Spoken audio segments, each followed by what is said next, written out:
Gord. I'm Charles. And just thanks for joining us today, and welcome to all the new subscribers. We're going to be doing the zine party. That's part of Shelf Life Books, which is an awesome little independent bookstore here in Calgary. They're teaming up with Calgary Wise Resource Center for November the 12th. Both Charles and I will be there representing Genki Comics, and you'll be able to pick up all of our stuff there. I think we've got some exclusives that we're going to do for the show. Yeah, I think we'll each have some little zine projects. Gotta represent the zine. Yeah, I started mine today. It's going awesome. I'm excited for you all to get your paws on it. Yes. So at this zine party, they're doing short film screenings from Quick Draw. Long Lost Calgary Zine Library is going to be opened. Free, very fun photo booth and a guided historical tour of the old Y building. And it's all entry by donation to the building itself. And it is cool. So, we'll be there. Come check us out. Mm-hmm. And today... it's an interesting one. Yeah. It's an odd one. Yeah. It's kind of random. I'll tell you how I got this thing first.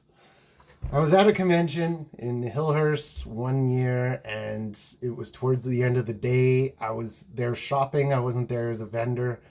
And these guys come out of the back, and they're all pulling big boxes. And they dump out these boxes kind of in the middle of the convention. And they're like, free comics, help yourselves.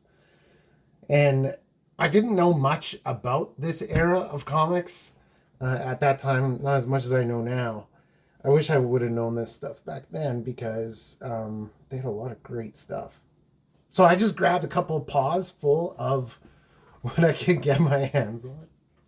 I grabbed whatever I could carry, and in that stack was a lot of like Ron Lim's X-Mutants and all that kind of stuff from that 80s era.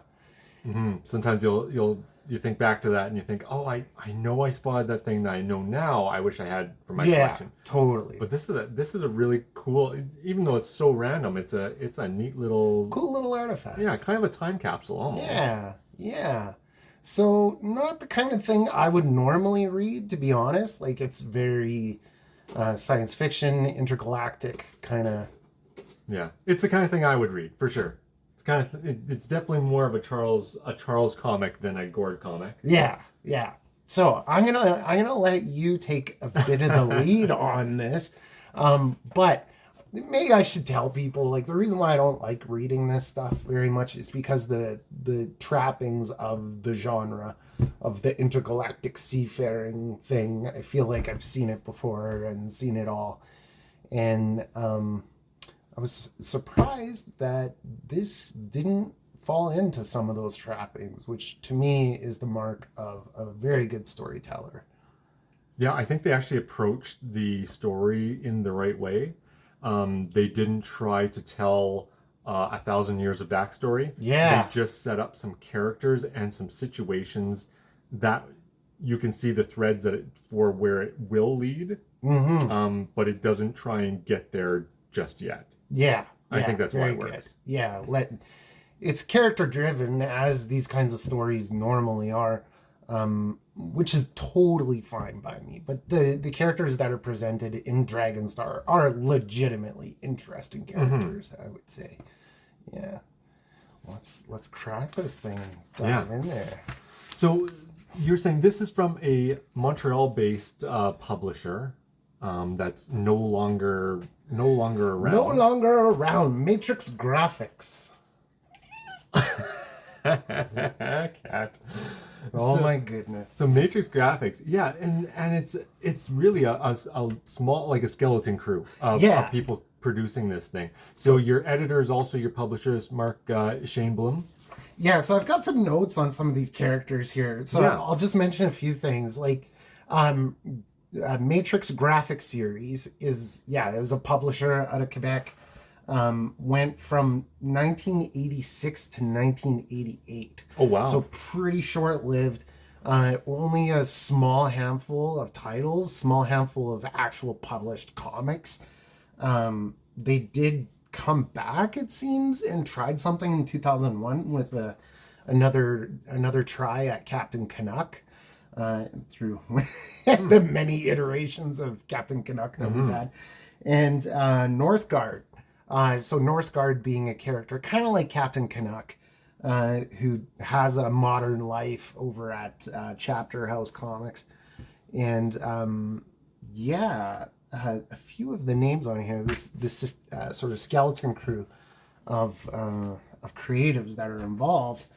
The Mark Shainblum, who's the publisher. Editor and publisher. Okay, yeah. So he's the guy who created Northgard, who is definitely a legacy character for Canadian superheroes. And him and Gabriel Morrissette, who was the art director, they created a character called Anglo-Man, which is about navigating.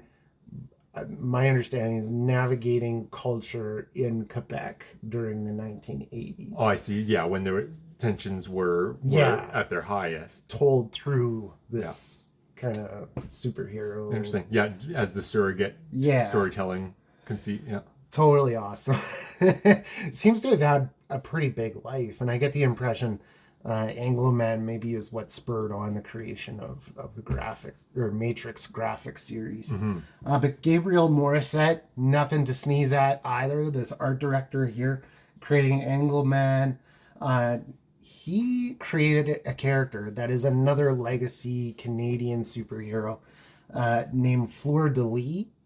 So I'll put it up on the screen, but in the 1990s, Canada Post issued a bunch of stamps that were of Canadian superheroes, Superman being the most notable one. But there was a Captain Canuck in there, and there was a character named Fleur de Lis, who is one of Gabriel Morissette's characters, and he drew that stamp from that series.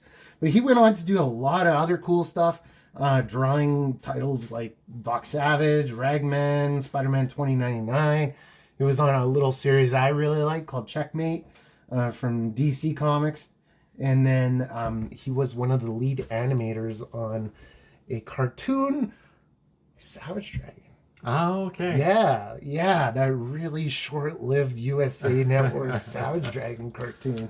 Another time capsule there. Yeah, right? So he's been around, super creative, and is just one of those awesome faces. So the creatives on this book itself, very interesting individuals, particularly the writer.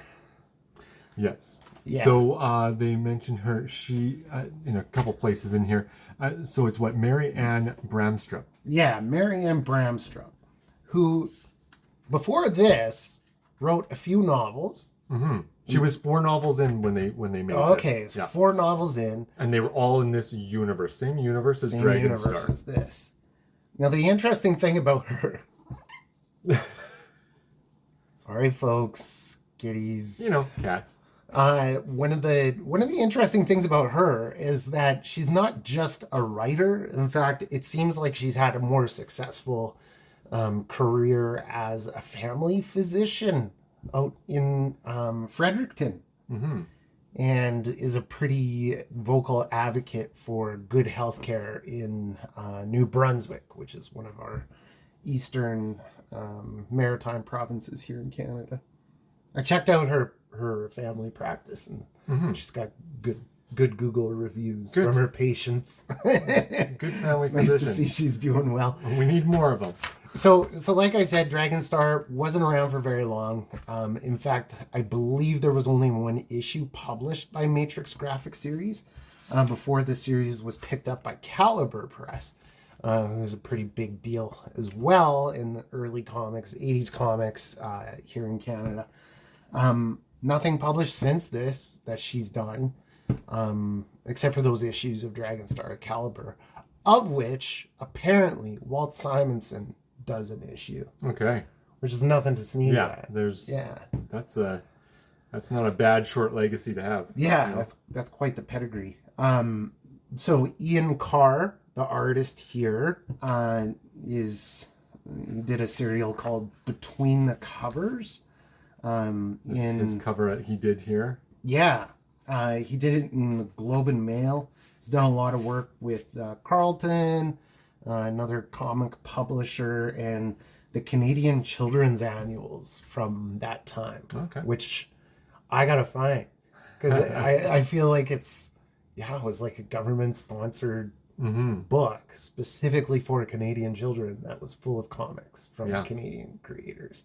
I gotta find this. Yeah, those are great. Anytime you find those sort of initiatives that create this CanCon, this Canadian content, it's really interesting to pick them up later and look at them from that lens of, now that we're older, looking back at it. It's always, I think of the Marvel ones that they did that were Calgary. There's a Calgary Stampede one. There was there ones throughout Canadian settings with Spider-Man and Wolverine and other characters. Yeah, I think Spider-Man, that one is like burned into my brain. Yes. So Spider-Man riding a bull at the Calgary Stampede. Yes. It was something else. Good stuff. I had those ones for a while, and I wish I still totally had those. PSAs, totally PSAs. Yeah. All right, so let's get into these thick black lines from Mr. Ian Carr. Yeah, really nicely drawn and indicative of that time of science fiction comics. Like this could fit in with anything coming out from Marvel or any of the big ones at the time. Well, I think a name that came up a lot as we were talking about it is Starlin. Yeah, Jim Starlin. It reminds me a lot of Jim Starlin stuff. Yeah. Even the way it introduces the characters and brings them together, because as you go through the book, you are introduced to different characters and see how they're brought together, sort of by circumstance. And we were talking quite a bit about these tropes that these science fiction books do. Often falling into those same things. So this is akin to lots of science fiction stories. Your first character you're introduced to is having a dream sequence and then waking up on their ship, and it turns out they're not in this almost fantasy setting that you see here of hunting on her home planet. She's actually in this tin bucket going through the cosmos towards a major space station. And that's one of the credits, I think, to this book is that I find oftentimes with this type of stuff, it gets a little bit boring with the way the spaceships are drawn and all kind of floating in space, really static machines. And you're just getting pictures of. But here, using the language of comics to great effect. A lot of motion. Yeah. Yeah, the motion lines here on this ship, as she's flying through space here as well. The head-on with the stars coming at you, like a very Star Wars kind of warp speed, lots of action, hyperspace, right? Action lines here, just totally leaning into this. And the thing you're often seeing in the science fiction at this time is these sort of anthropomorphic characters where they are animal based. Yeah. Of course, this is coming from Mary's books is all set up this way, but I mean this is perfect fodder for a science fiction comic of this era. For sure. This is what was selling, what was doing well, what people were interested in. And I think so many of these like underground kind of like independent comics would try to replicate some of that, the success of Star Wars, but not happening here. Totally not happening here, and not sort of leaning into the tropes, I guess, of like the young lost hero and your young like chosen one, your hero's journey. Yeah, this panel here, I loved her doing this little injection to calm herself down. Of a stimulant. It was a stimulant to wake her up. She wants to be. She wants some energy, so she's injecting this thing into her lip. And not only do we see her doing that, but she comments about the challenge of doing this while being a furred critter, which to me, like when you're doing this kind of stuff, you gotta do, right? Like we gotta know what it feels like to be a Wookiee, or know what it feels like to be one of these other species, because as soon as we have that connection with them, we can relate more to them. And to me, this shows the difference between a science fiction comic and a science fiction comic based on something from an author, from a prose book. Right. This is the kind of stuff that in a prose book you're thinking about these things, and that's how you're established them little in your initial descriptions of characters. Whereas you don't usually see something this like as intimate as this in a comic book script. Totally. I would agree. Yeah. So awesome. So very awesome. Yeah, the lines are really great. And then we get this is something that was happening in that era where they were starting to do these more almost, photography based, more craft, more work going into these backgrounds versus the purely hand-drawn Kirby style stuff of the backgrounds into this more. Starlin was doing this in that era where he's pulling in these gradients and halftones and different things to look more photographic, look more realistic, because the visual language that the young people of this time were seeing, they were seeing more stuff. They were seeing pictures from space. Seeing more stuff of that more often, so you had to have something much more realistic, like the lens flares on these spotlights, and then you get this wonderfully drawn ship, battle scarred ship, but you get this really, like, it looks like it's almost photographic in the background. Yeah, it's beautiful. Yeah, I love this reveal. Turning the page. I would have liked this to have been higher on the page with these panels lower, but I guess what can you do? Like, it's just a great little illustration here. So then we cut, don't we? Yeah, so basically, this ship, this Canberra, this will factor in later. So we kind of do a rewinding, I believe, here. Yeah. So, because does it tell us when we start? June, okay, so this is June 13th. Of 2974. Oh, this is a little bit later. Okay. Yeah, so about a week later. We're jumping a week later. So but we're doing a setting change. We won't see that character again, I think, in the rest of this book.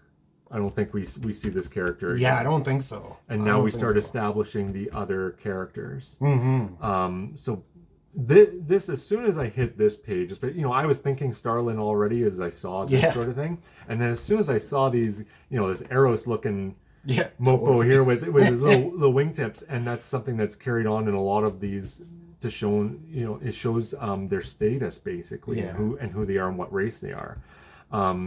This is very Starlin to me, like screamed out Starlin. Even in the some of the modern stuff, he still does that. Still doing the same stuff, yeah. So suddenly now we're on a space station itself, and it starts to introduce class system and power systems right away. So this person here is basically pretty high up on the totem pole, and this fellow here is what they call a hybrid. So he's got some powers, and he's seen almost as a necessary evil by this ruling class fellow. They don't particularly like this group of people, but he's brought in to do a job. Basically, he's a colonel.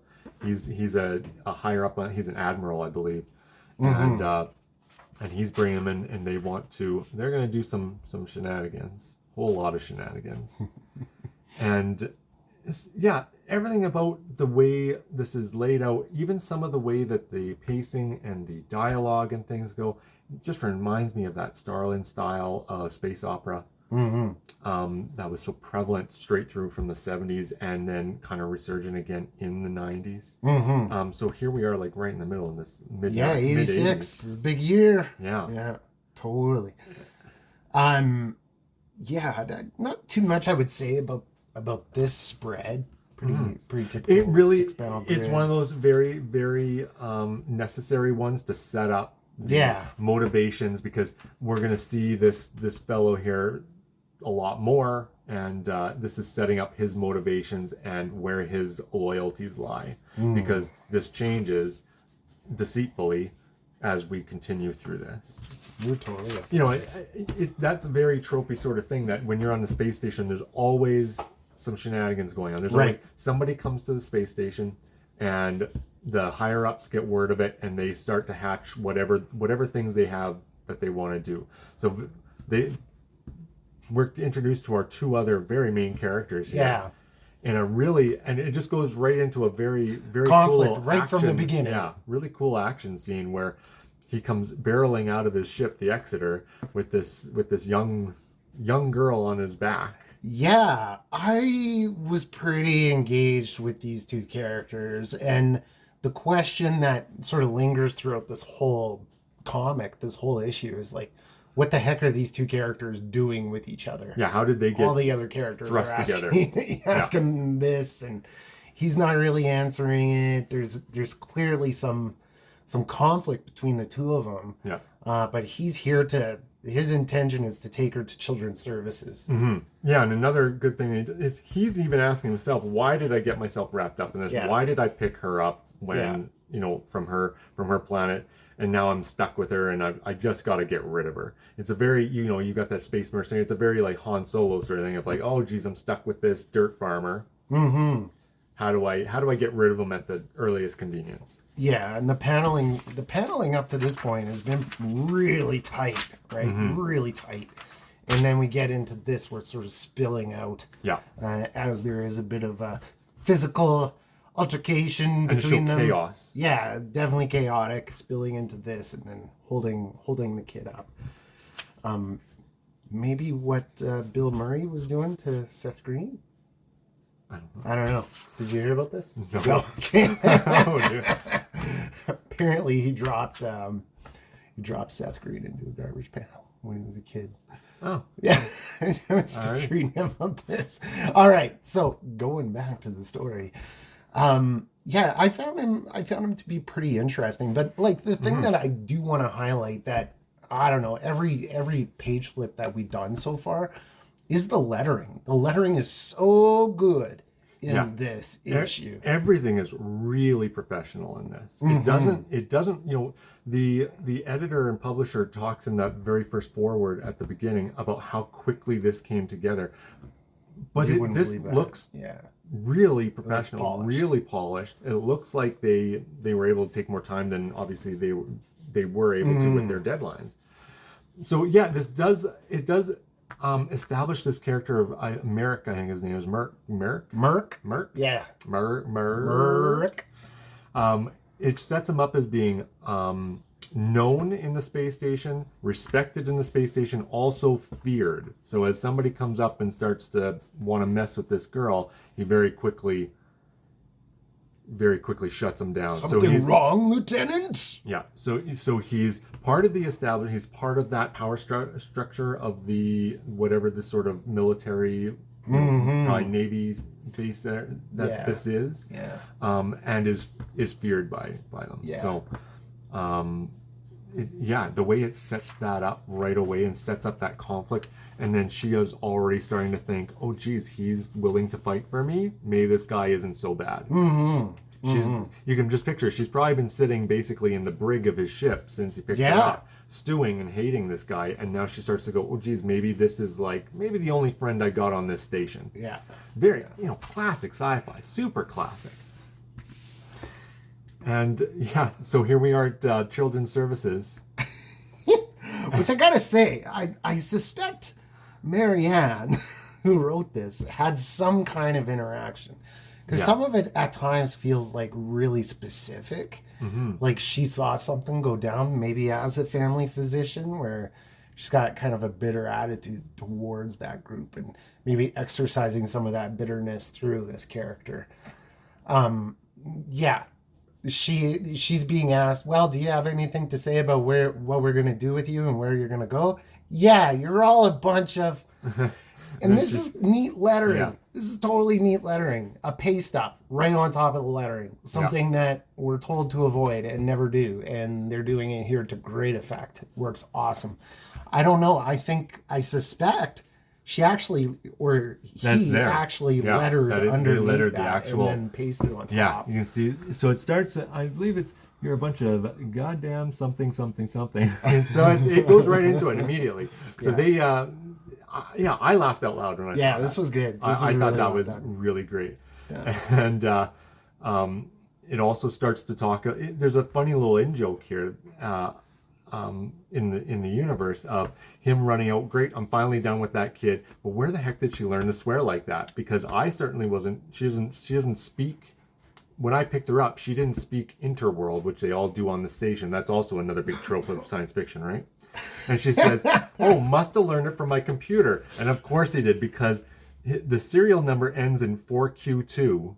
4Q2. 4Q2. 4Q2. So kind of just little, like, just ends in 4Q2. Just some clever wordplay there, and again, like something I wouldn't have really expected. I didn't even pick up on that, and you told me about it. Yeah, and I was chuckling, and I was laughing to myself when I read that. I thought it was just that's awesome, very cute. Yeah, that's awesome. It's it's a really wild little comic, and introducing another. So this is a station manager, I believe. She's type A personality, kind of person. Yeah, right. And she's in charge. Mm-hmm. And yeah, not just like the dialogue giving us that impression, not just her awesome uniform with these shoulder tassels, but also too like that body language that we get here, right? With her standing in this sort of position, hands on the hips, hand down on the table, and then again like kind of a demanding posture that she's got here. Yeah, really well done. Really good composition. Yeah. And always while remaining, doing that the sort of rules that you see cinematically of making sure that you're not flipping your viewpoints, always still maintaining their position from left to right. Mm-hmm. So smart. You sometimes saw mistakes done in those. Right. Especially in '86. Where they think it'd be more dynamic to flip the scene 180, and then it confuses you. With this one, it does a good job of making sure everything's still. You're not concentrating on that. You're just concentrating on the look of these characters and what it tells you. Okay, solid blacks. And the cool thing about this that I thought was neat, and this kind of goes back to what you were saying about having an author who's writing this. And the way that this twin sons bar that this character is in, the way that he explains this place, and again, like those tropes of like Mos Eisley Cantina or Jabba's like Palace or Coruscant stuff, and those things where it talks about there are 4 classes of bars. There's your high class, your middle class, your low divey stuff, and then this, which is beyond. Yeah, it's beyond the worst. Yeah, you gotta. It's every man for himself in this kind of situation. Which if I had to give a little criticism, it would be that the drawing doesn't match that well enough. Yeah, it looks a little too high class. Yeah. You should see somebody yanking someone by their hair out of the door or something. Yeah, some barfing. Show some of that. Show some of that danger and that grittiness. People just passed out everywhere. Again, look at this, hey? This line back here. Yeah. And then up here on the fins of his head. Neat stuff. Yeah, really good stuff. Yeah. Yeah. And just, classic. Here he is at the bar just having a drink and a meal and gets approached by our old this is going to be his partner that he definitely doesn't want, and so he decides. So this is where. So at least they get into this right away. He goes, hey, guess what? I'm going to start a bar fight with your flailing body, and immediately starts a big brawl. And that's what we came here for. Yeah, it's great. It's fun. It's what you expect with this kind of thing in science fiction. It's hitting all those story beats. It does, but does so in but it's done very well. Way. Yeah, it doesn't seem like it was sort of the one of the week trying to hit that thing. It's done competently. Yeah, awesome action here, hitting the right points. I like to see a little bit of impact going on here. Yeah. So we get our this is our old friend. This is the hybrid fellow. He's kind of toned down the wingtips a little bit on his. He got a haircut, so he doesn't let on who he is. But this is absolutely that person. I'm pretty sure. Yeah, it did get a little confusing there with some of the scene transitions, and that's, I guess, one of the pieces of this genre that I get a little tired of sometimes. It's just like because it's so character driven, you need many characters to keep your reader engaged. Yeah. And at times those characters are going to start it's like a drawing that's too busy. This is maybe where you get to where it coming from a book can be a little bit tough, because if you happen to kind of miss that, he sets it up here that, boy, I've been waiting for him to cause a problem, and thank goodness he didn't take so long. So if you kind of miss the meaning of what he's saying here, then you're lost to who this is. Mm-hmm. And so there's definitely that risk you take, right? Mm-hmm. When you're obfuscating who this person is for the sake of the story, it can also get lost by the reader. Potentially. Yeah, it just meddles together a little bit. Yeah. I'm glad you caught it though. Yeah. Nice aftermath of the brawl here. Again, that lettering. Police, nobody move. Mm-hmm. Another fight coming up. People hanging from the from the light shades, yeah. And basically, they're on the run now. They're on the run to steal his own ship. Yeah, he's trying to get to his own ship because now he's a wanted man. So once again, this is Mos Eisley, right? This is running to get the Millennium Falcon and take off. And let's get out of here. Let's escape Mos Eisley. Yeah. So the police he's negotiating their relationship, I think, and if he's going to be on the ship with him. Slander Hawk. Pure slander. Oh, I see. Slander Hawk. Oh, because he says, you've got a good reputation. And he says, do you like hell? Yeah. Like hell. And I think we start cruising back to our young lady here. Mm-hmm. Meanwhile, in Department of Social Services, curse those civil servants. They can't do this to me.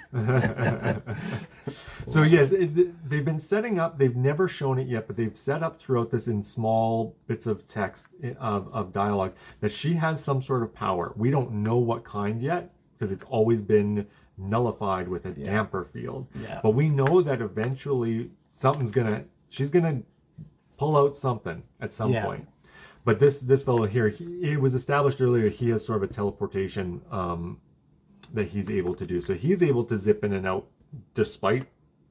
Right, there's no challenge. Yeah, he's able to take out the damper field, which, of course, in hindsight, I'm sure they'll look back at some point and say, no wonder you were able to control the damper field since you're part of the military complex. Right. So he's playing them right now, but he's very much conspiring to bring these characters back together.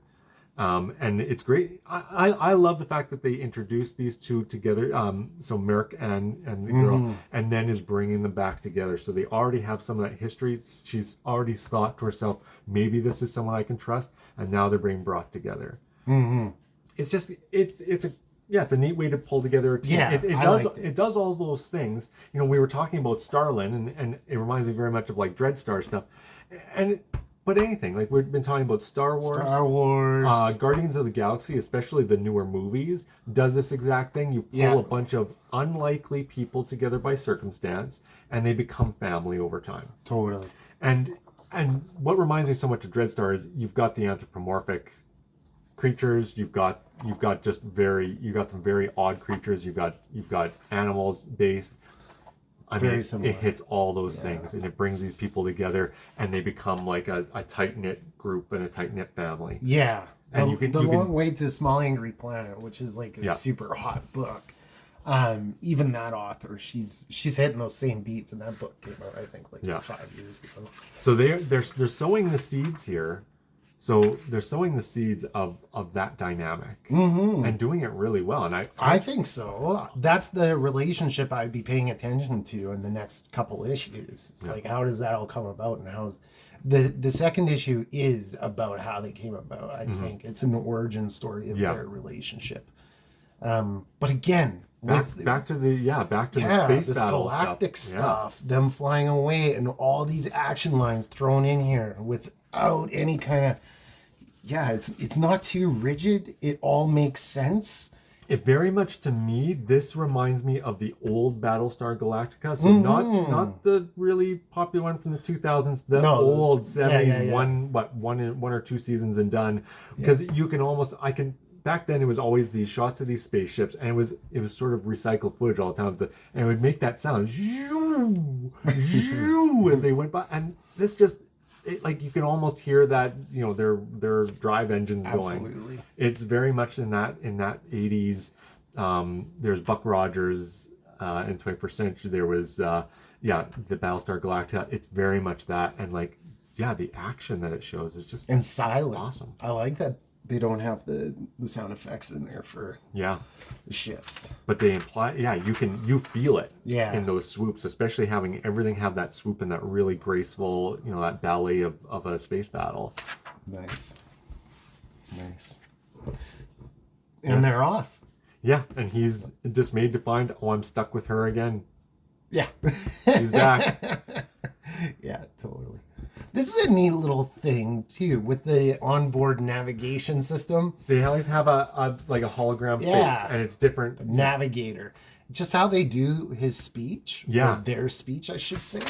Happens quite a bit. Like really nicely done speech balloons here. And in that era, was that as common? I can't think of a place where I've seen that kind of thing. I mean, lots of people have played around with, like Ghost Rider's probably the most.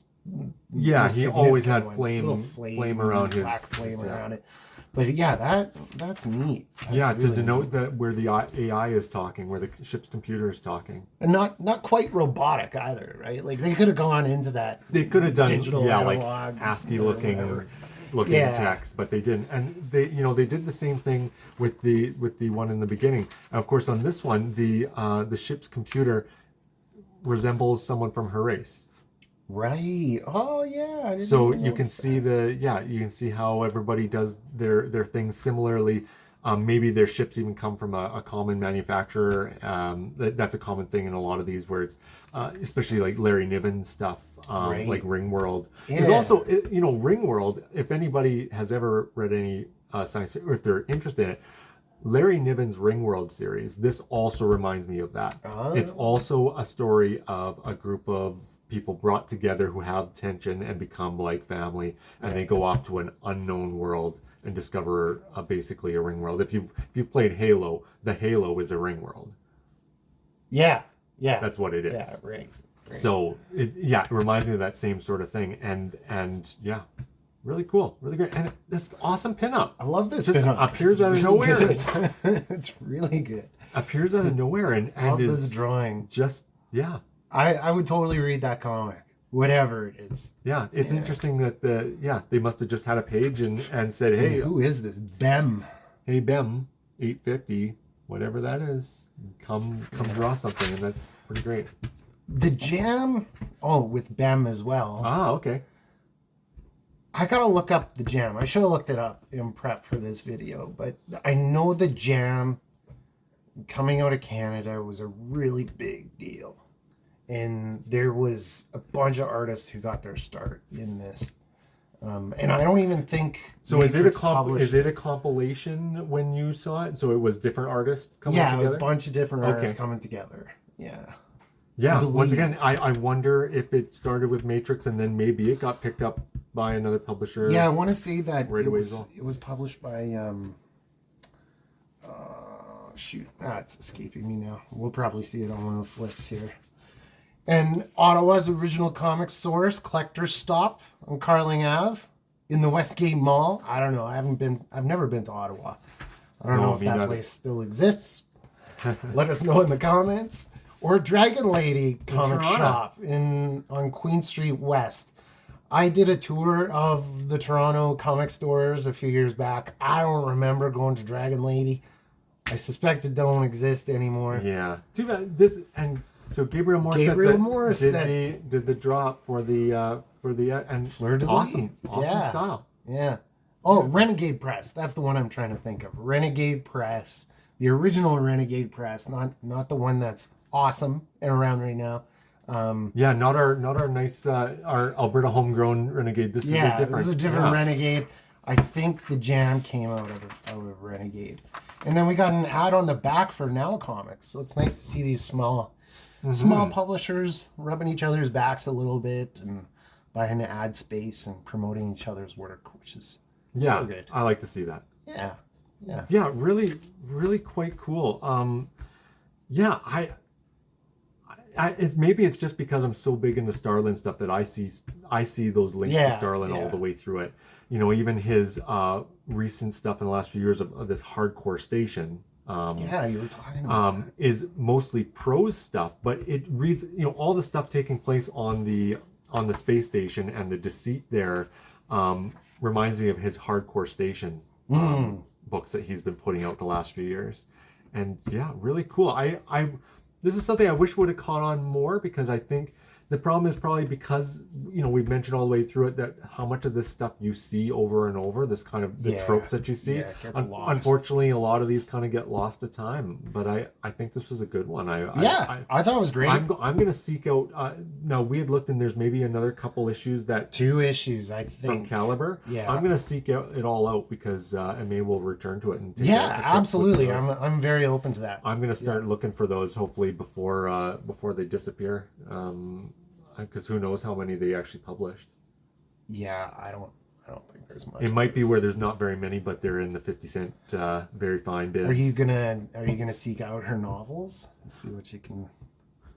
Might take a look. Yeah. See what's out there. Do I have time to read them? Yeah, we got a lot of reading to do. All right, so like, comment, subscribe, and all that good stuff. Thanks for looking at Dragonstar with us. Yeah, and suggest if you other cool stuff. It doesn't need to be science fiction, but other weird little Canadian oddities, especially Canadian oddities. Love it. Shout them out to us, and I'd love to take a look at more stuff like this. Absolutely. Take care, folks. See you next time.